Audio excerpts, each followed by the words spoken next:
ሄርሜላ ዴቭ የአብርሃምን ወንድም ይዛ እንግዲህ ሂዳለች። አብርሃም መስቀሉን ካደረገ በኋላ ወይንም ደግሞ ይሄን የአንገት ሀብሉን ከተቀበለ የአንገት ሀብሉን ካደረገ በኋላ ይሄ ነገር የመጣበት እያለ በጣም የወረደ ነገር ነው ሄርሜላ እያሰበችና ሁሉም ነገር እያደረጉ ያሉት ማለት ነው።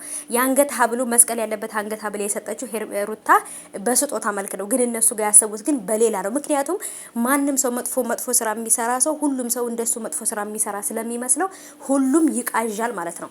አሰላሙ አለይኩም ወራህመቱላሂ ወበረካቱ። ሰላም የኔ ወዶች የኔ ወርቆች እንዴት ናችሁልኝ? ከኔ ጋር ሁሉ ሰላም ነው። ሰላማችሁ ብዝት ትርፍ ይበልልኝ የኔ ወዶች። እንዴት ናችሁ? አለሁላችሁ የኔ ወዶች። ጠፋሁባችሁ ይሄን ሰሞን አለው፣ ግን አሁን እየመጣሁላችሁ ነው የኔ ወዶች ማለት ነው። እንዴት ናችሁልኝ? እንግዲህ አብርሃም አሁንም ቢሆን ያደረገውን የአንገት ሀብል ይሄን ነገር ካደረገ በኋላ ነው አብርሃም እንደዚህ የሆነው።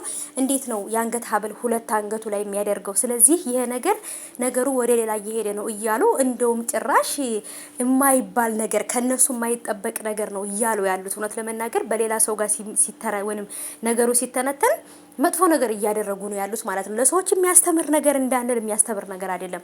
የሆነ በቃ አላደለ በሆነ ነገር ውስጥ ገብታችሁ እንድታወሩ የሚያደርግ ነገር ነውና ብቻ ፈጣሪ ልቦናውን ይስጣቸው ነው። ሌላ ምንም ማለት አልችልም። ግን በቃ አይደል ይሄ በድግምት የተያያዘ ነገር በቃ አይደል የሆነ እሷ ሄርሜላ በሰዓት አድርጋበት ነው። ሰዓቱን ካወለቀ በኋላ ነው እንደዚህ ሆኖ ይላሉ።